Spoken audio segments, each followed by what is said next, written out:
Hark! The creatures that lurk beyond our perception of reality cometh. The short-sighted and the ignorant will call me a madman, but I tell you, there are things that I have seen that would send a shiver down your spine. These are likely my last words in testament, for the demons knock on my very door. With my impending doom imminent, I now put to paper the findings I have made during my autopsy procedures. Perhaps the observations that I witnessed and the details of their strange structure will provide some sort of insight for the reader of this journal. Be warned, the sordid details contained herein will make you question my sanity and your own. Evil whispers of a demonic nature forced their foreign vowels and consonants into my ears. I am unable to write down the proper names of these demons, for no human tongue possesses the capability of uttering the grotesque pronunciation of their ancient language. Yes, oh yes, even their romantic languages are eons younger than that of the demon language. The closest I could get to the correct pronunciation of the first beast that I operated on was Zelatoth. Even as I pen down this name, the word does not do it justice. If only you could have heard the things I have heard to fully understand the sinister magnificence of its decrepit name. Zelatoth was just a foot soldier in the grand horde that awaits mankind. The devil's name, humanity knows of him by the name of Lucifer, but I heard his name in his native tongue. Oh, that shrill and aching phonic abomination cannot even be attempted to be written down by my weak, mortal hand, the joints of which quiver as I document the first entry in this autopsy on Zelatoth. Lumbering like that of a 7-foot drunkard, this blatant blasphemy of all things good in this world possessed an obsessive desire. Human flesh. Biting, gnashing, gnawing, it flayed about in incoherent state, desperate to chew on its singular diet. When it was successful in capturing its helpless prey, the lower jaw loosened the tension around its mouth until a larger orifice was made for the gluttonous consumption of its meal. The demon possessed no outer layer of skin, only muscle. How can something be so dead, yet so alive? What omniscient being could have contrived a cadaver of such heartless propensities? The sinew and joints constricted and contracted upon every pain-induced step it took, as if the progression of its body would alleviate some pain. Yes, they do feel pain. Like all sentient creatures, it had the sensory capabilities to register pain through their nervous system, albeit numbed by the aforementioned lack of skin. So far, I have enlightened you of the outer features of this unholy monster, but the insides confused me. It shouldn't have worked. There were no organs of any kind, but it did work. It possessed a physiology unknown to our infantile sciences. Each monolithic member of the Night Horde must have a weakness of some kind that mankind needs to desperately find in order to exploit. Zelatoth, for example, was extremely sensitive to light, made apparent by its almost non-existent eye sockets.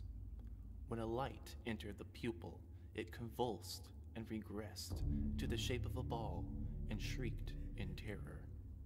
Xylogoth. This specimen was particularly difficult to get my hands on. Its stature exceeded that of 12 feet, requiring me to dismember it into segments. It possessed 3 heads in a row, each replete with a set of razor-sharp teeth arranged in neat rows. I tell you, it existed only to eat. Unlike Zelatoth, this one was ravenous, swift, and powerful. Its arms could crush boulders and bend steel without so much of an effort. The very earth quaked in fear of the marching steps of this beast. I would liken the position of its rank to that of a lieutenant in the enemy's overwhelming army, due to its agility and otherworldly strength. Its weakness was made apparent When the middle head became decapitated, it would fall to its knees and die, but should you destroy either of the heads on the ends, it would just regenerate them. Ebia. This parasitic-like creature burrows its way into our ears. Shaped like the human hand, they crawl their way into the ear canal, deafening our auditory capabilities, to where the only sounds that assail our ears hail from the Ebia. I had not been so unfortunate as to experience this torture myself, but my colleague was not so lucky. In the days leading up to his demise, he became mad, said he could not stop hearing a devilish clicking sound that rung inside of his tormented head, until eventually the sweet scythe of death cut short the spun string of his life. Spies. These are the sulking, secret spies that stalk mankind's movements. Sadly, I have not found a blatant weakness for this cunning creature. I would imagine that plugging one's ears with cotton would be a sufficient defense against this assassin. Ulzaloth. And finally, the General. Only second to their race deity, this blood-curdling demon puts fear into even its own subordinates.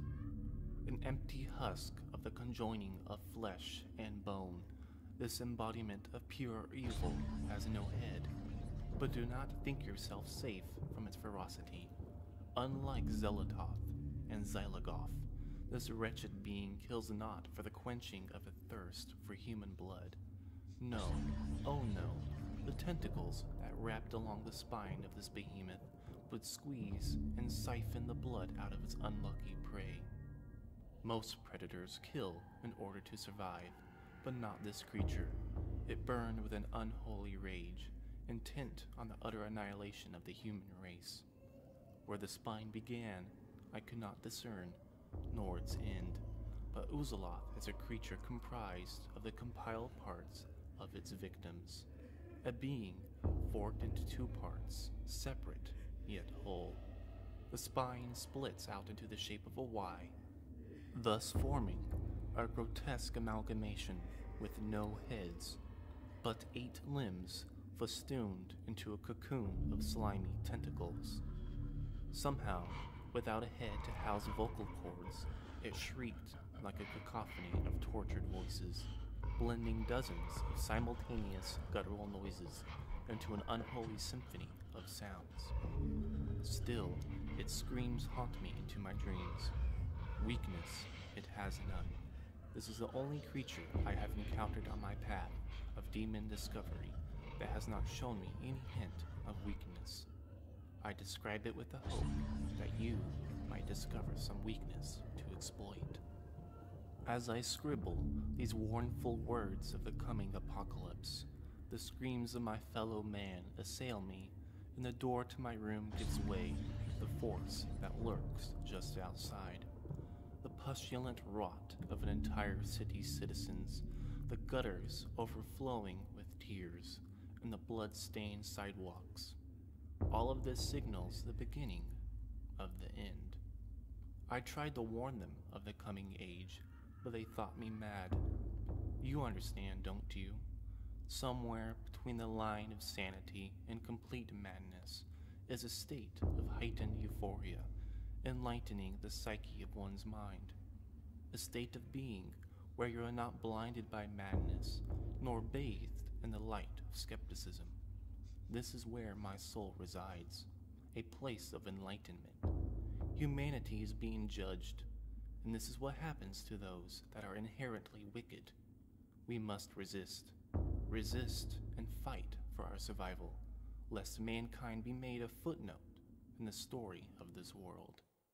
The collection of horrors I have witnessed and described in this journal are the executioners, and we are the prisoners. Goodbye, and good luck.